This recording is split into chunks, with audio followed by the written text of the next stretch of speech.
দেখো, তোমার দিদি ভাইয়ের কোনো একটা জায়গায় বেশি দিন স্টিক করে থাকা সম্ভব নয়, ওটা ওর প্রকৃতি নয়। এরপরে কোনো একদিন অনুরাগের মতোই কোনো স্টেটাসওয়ালা ছেলেকে দেখলে ওর তার প্রতি আকৃষ্ট হবে, কিন্তু এখন ওর এসব নিয়ে ভাবার কথাই নয়। ওর এখন লেখাপড়া করার সময়, ওর একটা উজ্জ্বল ভবিষ্যৎ আছে। না না, আমি আমি আমি বলছি না যে তোমার উজ্জ্বল ভবিষ্যৎ নেই, তোমারও আছে মা। আমি জানি যে একটা দিন আসবে যখন সারা পৃথিবী তোমার নাম শুনবে গায়িকা হিসেবে, তুমি গানে সারা জগতে তোমার নিজের স্থান। তার জন্য অনুরাগের মতো একটা ছেলেই তো তোমার দরকার মা। কিন্তু ভাবি, গুরুজি শুনলে খুব রাগ করবেন। আমি তো ওনাকে কথা দিয়েছি, ওনাকে ছেড়ে কোথাও যাব না। গান ছাড়া আর অন্য কিচ্ছু নিয়ে ভাববো না। তোমার সঙ্গে 2 মিনিট কথা বলা যাবে?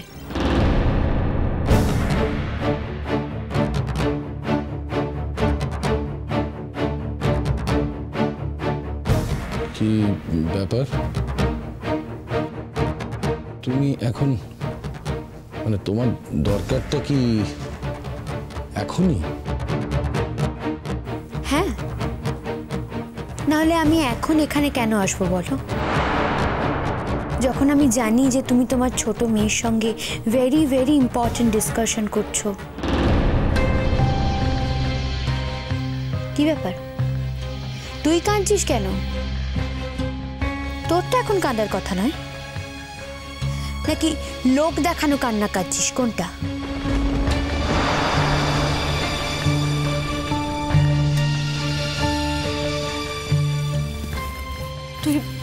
তুই বিশ্বাস কর দিদি ভাই, আমি সত্যি কিছু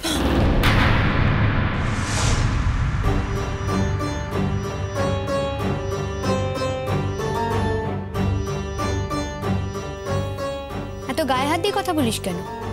বড্ড গায়ে পড়া মেয়ে তুই, আমার অসহ্য লাগে।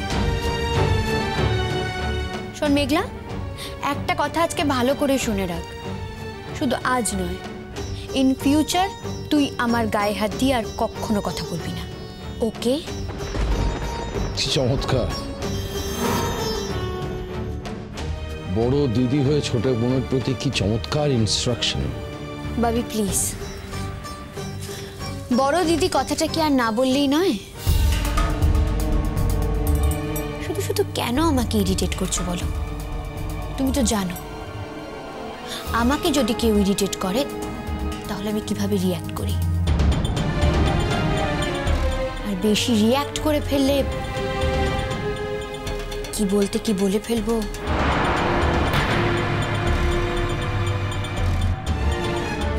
তোমার প্রতি আর আমাকে রুড হতে বাধ্য করো না ভাবি। দিদিভাই এই কথাটা বললো কেন? বড় দিদি কথাটা না বলতে? সব কিছুর জন্য লোকটাই দায়ী, আমার জীবনটা শেষ করে দিল দেখতে পাচ্ছি। এখানে একটা সাইন করে দাও, এটার জন্যই এসেছি।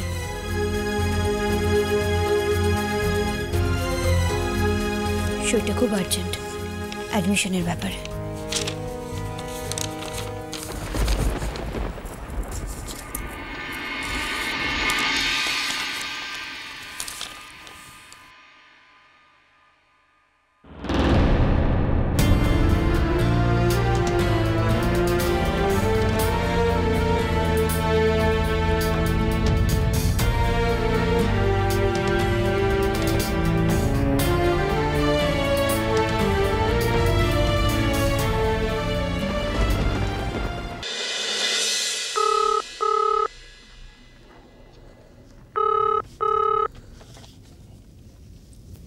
Hello hello hello hello hello নমস্কার, আমি চন্দন সেন বলছিলাম। আরে নমস্কার নমস্কার, অগ্নিদেব বলছি। বলুন কি খবর, কেমন আছেন? সেদিন বাড়ি ফিরতে কোনো অসুবিধা হয়নি তো?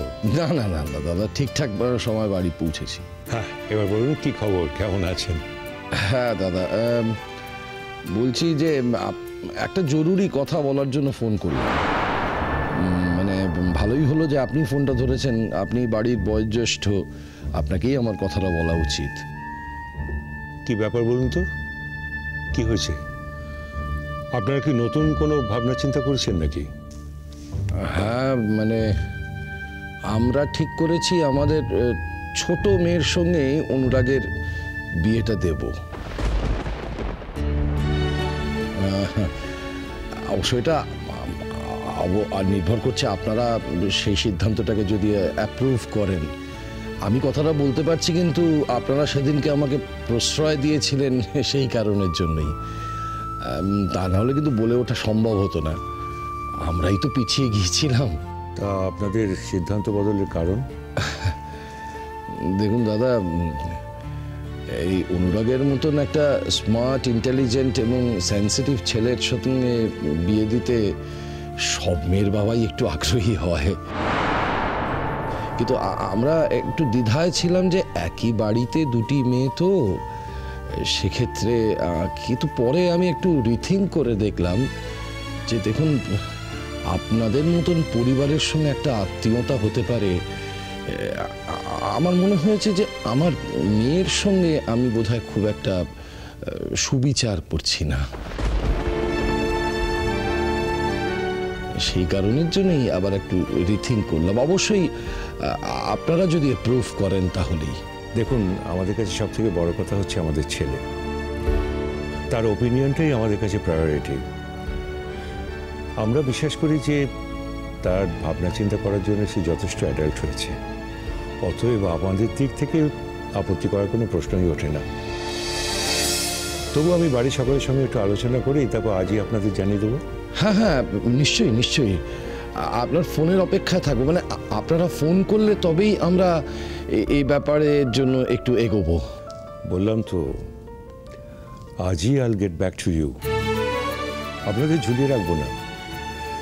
আমরা একবার নিজেদের মধ্যে কথাবার্তা বলে নিই। অবশ্য আমাদের বাড়িতে অমত করার মতো কিছু নেই, কারণ আমাদের তো মত ছিলই। অনেক ধন্যবাদ। সরি আপনাকে কাজের মধ্যে বিরক্ত করলাম। না না, বিরক্ত করার কিছু নেই। আজকে আমার কাজ টাজ কিছু নেই। আসলে ছুটি ছাড়া তো কিছু পাই না, তাই আজকে নিজেই নিজেকে ছুটি করে দিয়েছি। খুব ভালো করেছেন, খুব ভালো করেছেন। এই মাঝে মধ্যে নিজে ছুটি নেওয়াটা খুব জরুরি দরকার হয়ে পড়ে। এতে শরীর আর মন দুয়ের ওপরই স্ট্রেসটা কমে। যা বলেছেন আর কি। আচ্ছা, তাহলে রাখলাম। হ্যাঁ হ্যাঁ, রাখুন রাখুন। আজ রাত্রিরে আমি ফোন করছি আপনাকে। হ্যাঁ হ্যাঁ হ্যাঁ।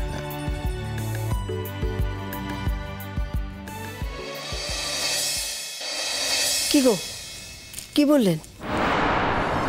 শুনলে তো আমি কি বললাম। আমার মুখ থেকে না শুনলেই হচ্ছে না। তুমি আশ্চর্য মানুষ তো। কি করে শুনবো? মানে ফোনের ওপাশ থেকে কি কথা হচ্ছে সেটা আমি কি করে শুনতে পাবো, তাই নাকি? তোমার মুখ থেকে যেটুকু শুনলাম এটুকুই হচ্ছে যে তুমি ওনাদের ফোনের জন্য অপেক্ষা করবে।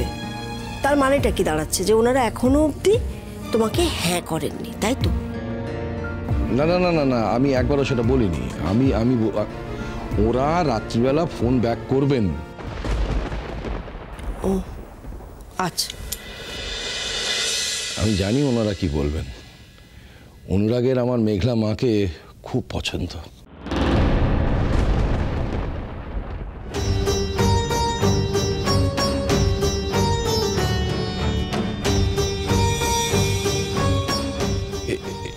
ও সব রকম ভাবে চেষ্টা করবে যাতে বিয়েটা হয়।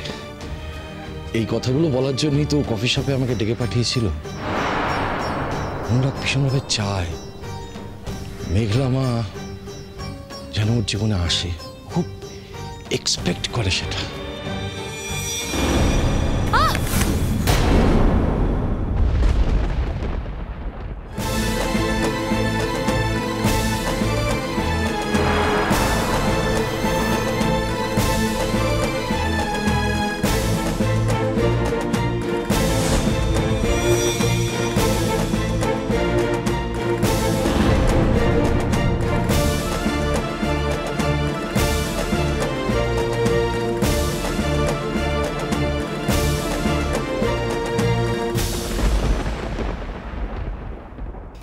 কেউ গেস করতে পারোনি যে ফোনটা কোথা থেকে এসেছে। আমি গেস করেছিলাম ফোনটা শ্রীপুর থেকে এসেছে। হ্যাঁ, তাই ফোনটা আমি করব।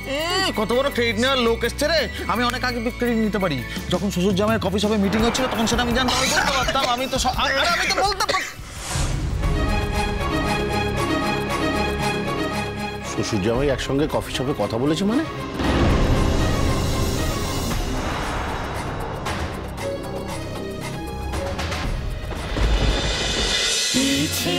নদী